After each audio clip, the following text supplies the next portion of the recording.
अस्सलामु अलैकुम रहमतुल्लाहि व बरकातुहू। अल्हम्दुलिल्लाहि रब्बिल आलमीन वस्सलातु वस्सलामु अला रसूलिल करीम व अला आलिहि व सहबिहि अजमईन, अम्मा बाद।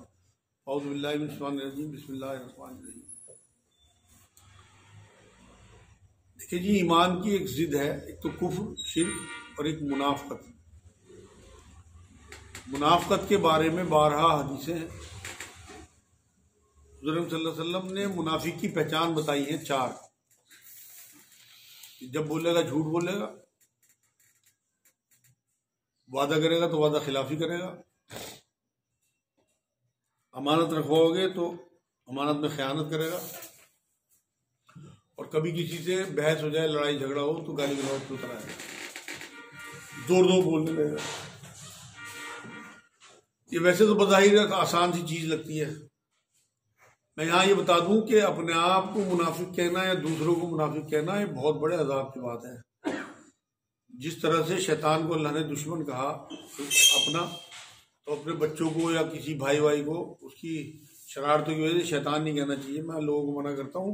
इसी तरह मुनाफिक भी नहीं कहना चाहिए, क्योंकि मुनाफिकों के बारे में कुरान ये कहता है कि ये सबसे निचले दर्जे में होंगे दोज़ख के, काफिरों और मुशरिकों से भी नीचे।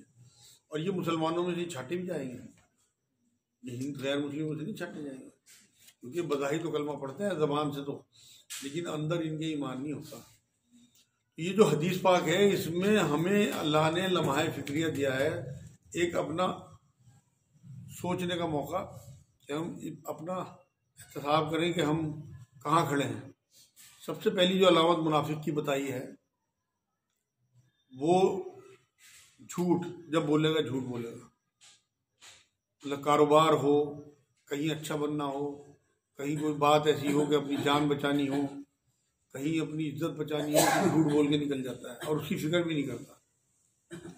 चंद जगहों पे तो झूठ की इजाज़त है इस्लाम में, वो भी मैं वज़ाहत से आपको बता दूं। जैसे कहीं आपकी जान पे बना है, जैसे अम्मार बिन यासिर रज़ियल्लाहु ताला अन्हु ने कुफ्रिया कलमा कह के और जान बचा ली, दिल में ईमान था, वो झूठ कलमा पढ़ दिया था उन्होंने, तो उसकी इजाज़त इस्लाम में है कि अपनी कहीं जान बचानी। या किसी का दिल रखना हो, जैसे आपकी बीवी ने सालन पकाया और वो आपको अच्छा नहीं लग रहा, वो पूछ ले कैसा हो रहा, तो आप अगर अपनी बीवी का दिल रखने के लिए कह दो कि अच्छा है, इसमें भी कोई नहीं है। मान लो कहीं 2 फरीकों में झगड़ा है भाइयों में, और अगर आप वहाँ जाके झूठी एक दूसरे की तारीफें कर दोगे, ये भी चलेगा रिश्ते बनाने में।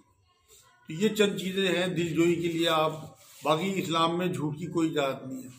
तो हम तो बात बात में झूठ बोलते हैं। बात कुरान तो ये कहता है ना, सीधी सच्ची बात करो, घुमावदार बात ना करो।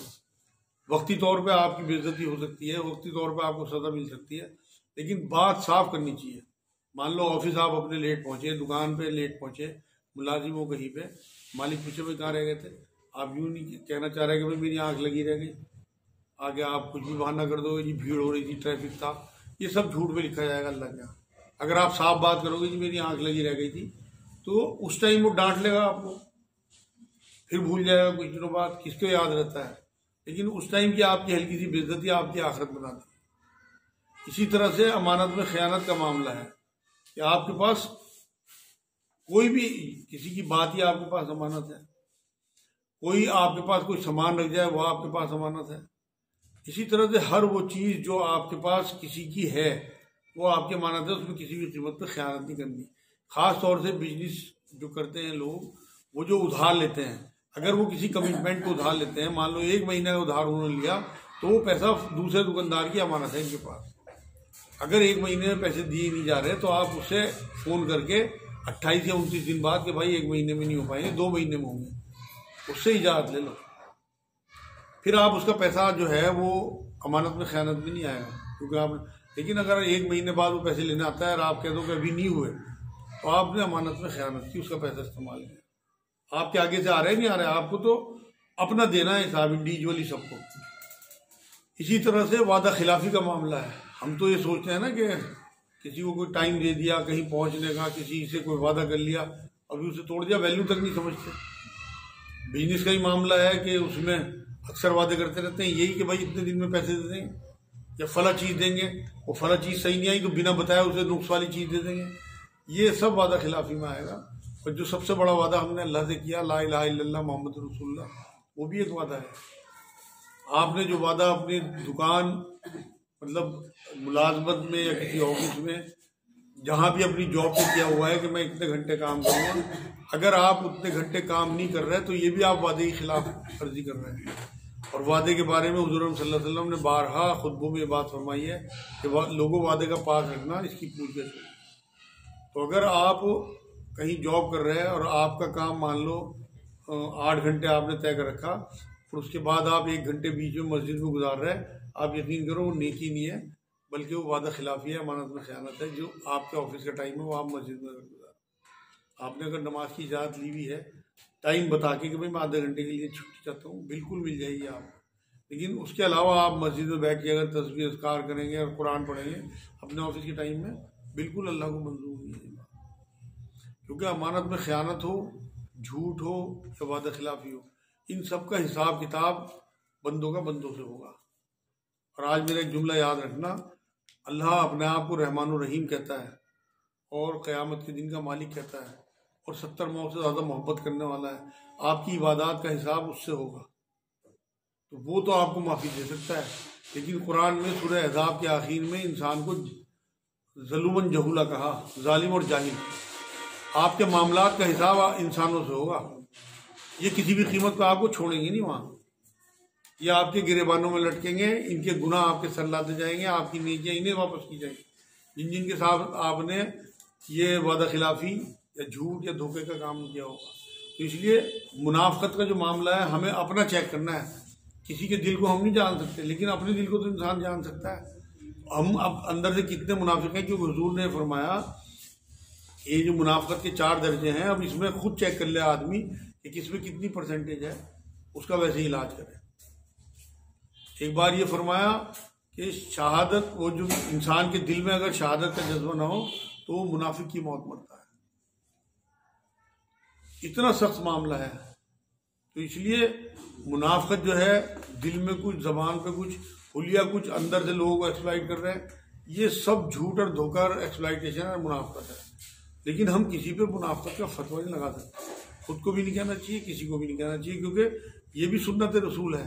हुज़ूर सल्लल्लाहु अलैहि वसल्लम को पता था कौन कौन मुनाफिक है, लेकिन कभी उनके मुंह पे नहीं कहा, बल्कि अब्दुल्ला बिन उबई की जनाजे की नमाज पढ़वाई।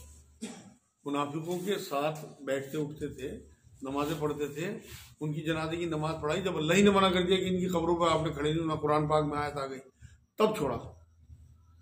और ये भी कहा अल्लाह ने कि इनके मुनाफिकों के लिए आप 70 बार भी इस्तग़फ़ार करोगे तो मैं इन्हें माफ़ नहीं करूँगा। इतनी अल्लाह को गुस्सा है मुनाफिकों पर। 2 और 2 4 की तरह जैसे काफिर और मुशरिक थे मक्के के, वहाँ मुनाफिकत नहीं थी मक्के में।